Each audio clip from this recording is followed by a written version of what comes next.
This past year was a challenging one for many growers in the U.S. The headwinds were just too strong. What are the watchouts for 2026? Will there be improvement? We sure hope for that. We're going to find out more today on this Redox Grows Technical Podcast. I'm Jim Morris of Redox Bionutrients, and joining me is Scott Moulton, our Chief Financial Officer. Scott, thanks for your time. Well, thanks for having me, Jim. I'm excited to be able to talk a little bit more about the economy, the finance side of things, the money side of things. They kind of keep me locked up in an office and don't let me out until I behave well. And I'm glad I'm able to have this opportunity. Well, we sure appreciate it. And you've been here for more than 10 years. Understanding finances is a critical aspect of doing our jobs, and we sure hope for a better time for U.S. agriculture.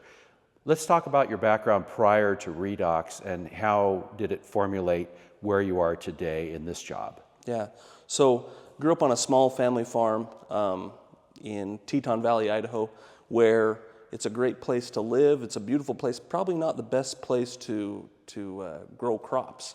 We have a short growing period, and that really set me on a direction of, hey, I better go get an education, better go find something to do other than farming, because I wasn't tough enough to be a farmer like we see today. Farmers got to be tough. Growers got to be resilient in the markets that we have today, for sure. And your financial analysis abilities also were honed in the banking industry? Correct, Jim. So came to Southeast Idaho, Burley area, originally as a commercial banker in ag lending. In this area, we are pivotal with our ag industry and what keeps us going here in this area. So that's where I came to Burley, met the Moon family, great family, and who started Darren, who started Redox Bionutrients, and became good friends with them. And in the growth rate of things, we became friends, and I was brought on as the CFO about 11 years ago now. Let's look at the financial picture. We need to understand it to best help growers, and we're sure hoping for a better 2026. So let's look at some of the watchouts that you're keeping an eye on. Yeah. By the way, you use a lot of resources to get this data. Reuters, I know, is one of them. We have a great relationship with them. Yeah. And how important is it, let's just start off right off the bat with getting good information and multiple sources of it. Yeah. So, yeah, I'm on a lot of different Zoom meetings on a weekly basis with either Bloomberg, Reuters. I've had a good relationship with actually Rabobank and their agri-finance team that's really helped me hone in on key market drivers that are happening within the industry. Again, I wish we had a crystal ball that we could say for a surety what's going to happen. And a lot of times we hear a lot of conjuncture with geopolitical and certain things, but really it's trying to drive down to the facts and see, okay, what risk, what's our best ability to see the trend and what's going to happen in the future, short term and long term. I think a lot of times with growers especially, we see we have an affordability index, if you want to say. Growers have to be able to make money, and if they can't, well, they either go out of business or find something else to do, either sell land, other things that aren't providing a crop for us, providing food for our country. So with that, you have input prices that are key on the grower's mind. We have, which are fertilizer, pesticide use, anything that's required of that crop to grow a crop. We also have crop prices themselves. When the grower gets paid, if those crop prices are down significantly year over year, and they can't make that margin that they are expecting or needing, then again we're forced to take avenues where we've got to produce a better crop, we've got to reduce our inputs, we've got to do something else. And then you have the operating side. We have the operating expenses and that can come from labor, which we've seen as increase, or fuel, which has tended to be relatively stable. So there is some bright spots within operating expenses and within the interest rates with the finance expenses that are coming in to a grower. We can see some changes in those as well. But overarching, the grower has to be able to make money at the end of the day, and what decisions they make throughout that period really affect what the paycheck at the end of the year is. Let's look into these areas in specificity, starting with crop prices. Yeah. Any area you want to cover, corn, soybeans, wheat, or some of the big crops, and not the most robust picture there, I imagine, but tell me what's been happening and what you expect. Yeah, corn, soybeans, again, huge worldwide. Farmers and growers are very good at producing the yield. And with the crop that we had in 2025, expected yields will be record as far as in the U.S., in the Brazil market, and worldwide. We're continuing to have record yields throughout those corn and soybean markets. So again, not great for price and supply increases, but that's where those probably prices are going to hold for the foreseeable future unless we get some trade deals worked out and movement of that reserve and supply in those markets. However, I have seen some increase in the almond market, the tree nuts. There's some bright spots in there.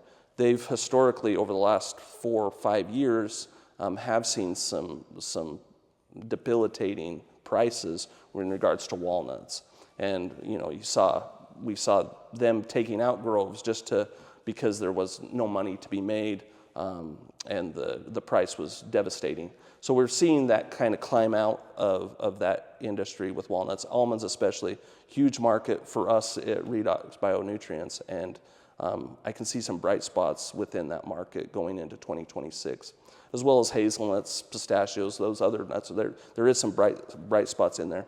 I would say our probably fresh fruits, probably relatively stable to slightly decreased, and some softening in the market, as well as the leafy veg. The Mexico differences there with them providing some crops, they probably decreased our prices a little bit there, but I do see some positive aspects going into 2026 for that market as well.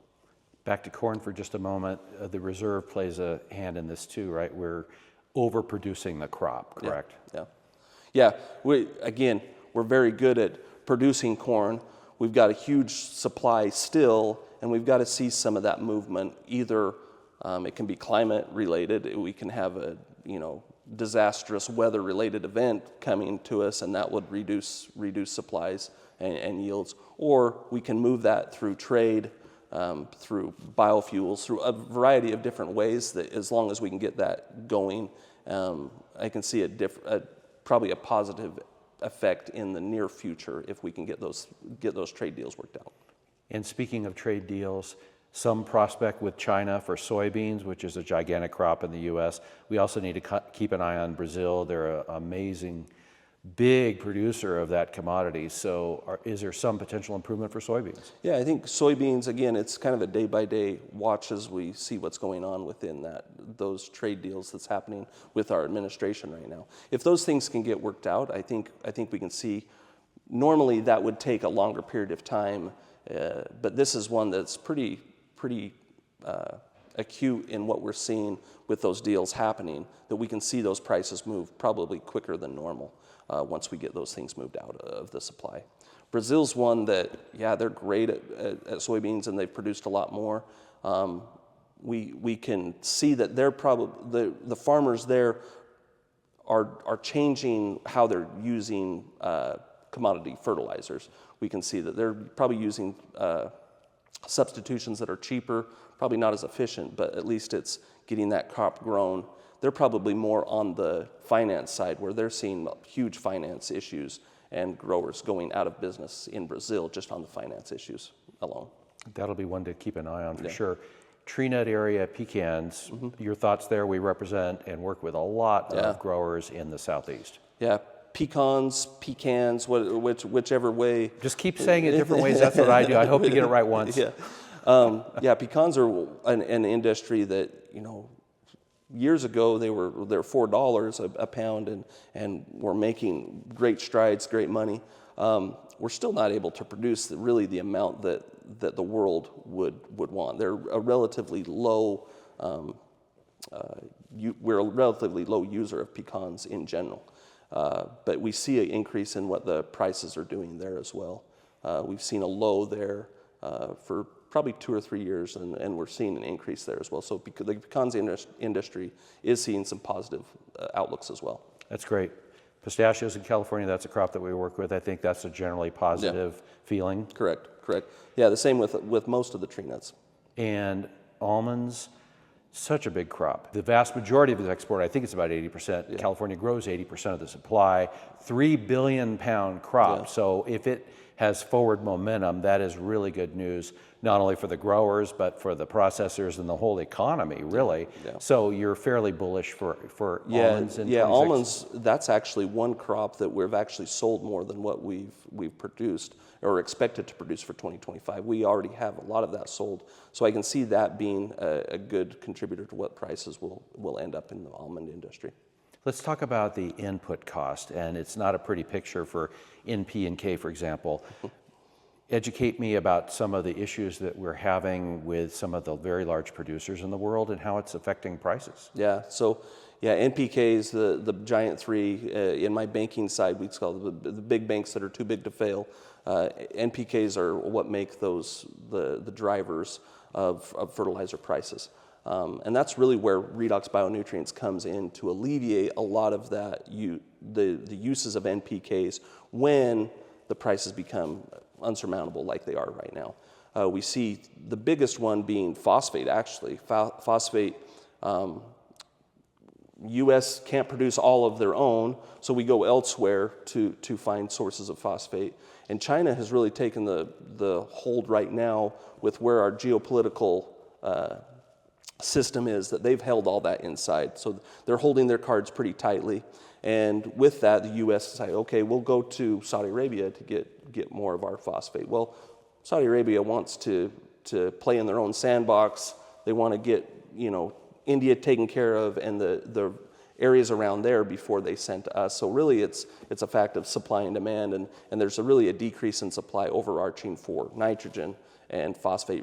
Probably the only one would be potash, potassium, that would see still high and higher than what their lows were a few years ago.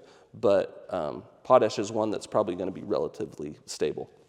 Nitrogen being the huge, we use huge amounts of nitrogen worldwide.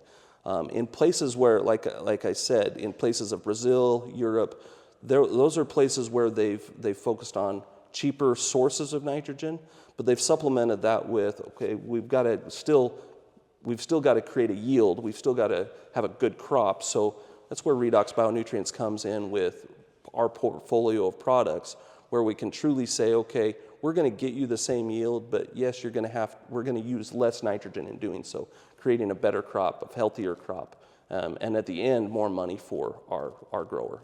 I'm glad that there is rising adoption of RDXN, our patented technology. 50% nitrogen optimization, that's proven over a decade. Darren's great work there and the great work of the team. We're seeing more and more successes with farms. I think that will continue, and that's a big key to success, getting around this nitrogen issue. When you look at the world producers of NP and K, China is huge. Russia is huge. Not necessarily the most stable areas to access product from. You also have Canada as a large producer of one of the three of the big three. So it would behoove us to be as efficient as we can moving forward when we're looking at our bottom line, correct? Correct. That's what's interesting is China's played their cards and held them very close as far as what they're going to do. And that's really what's affected the price currently. Russia, I would have thought, a year ago with where the Ukraine conflict has been and our negotiations, the U.S. with Russia, I would have thought that, well, Russia's going to have a harder time pushing product out. And they haven't done as fast with the speed or volume, but they still have pushed some products of NPK out through the system, which has kept the price lower than probably it could have been. But historically, we're going to see higher prices of NPK back to the 2008 numbers going into 2022. Those numbers, that's where they're at right now. And I don't see a lot of positive downturn, if you say, price decrease for nitrogen and phosphorus and potassium in the near future. It's just there's too much lack of supply for what the demand currently is. Even though demand's decreasing because of the price, the supply isn't there to match. Interesting. glad our technology can help. We already talked about RDXN, but basically the entire portfolio of Redox helps you do more with less. And there are a lot of environmental regulatory pressures that have happened and will continue to happen throughout the U.S. and throughout the world. So it would behoove growers to look at the most efficient means, the most efficient inputs, and I'm glad we can help with that. Right. We have to, Jim. We have to, at the end of the day, help a grower grow a better product, hopefully more yield, but reduce their cost in doing so. We've got to do that. Otherwise, we have to help each other stay in business to do so. We can't look at a grower and say, hey, spend more and get less. That's just not sustainable. It makes total sense. It behooves us to help the industry, and of course, everyone prospers from that. We have a lot of benefits when we go to the grocery store, and we want that to continue with abundant, affordable food, and we all have a role in that. Another key area, and we've touched a little bit on it, is trade. Very exciting 2025. Very polarizing figure is the administration and how they're handling these tariffs, et cetera. You've touched on a few of these, but how important is keeping an eye on trade matters, and what are some of the things that you're watching closely? So I wish I had a crystal ball that Darren, our CEO, talks about. It would be a lot easier when going forth, trying to figure out what's going to happen with trade and tariffs. We've seen a little bit of what's happened with the tariffs, with either increases or decreases within the commodity prices and getting the supply out. People not wanting to take on that tariff hit, and so they're holding their more of their supply in-house. I think we'll see in the very near future what those tariffs will do, especially in China, if we can get some deals. India being a powerhouse with the amount of food that they can take and the amount of commodities that they can take. Brazil historically kind of stepped into that position where the U.S. has been.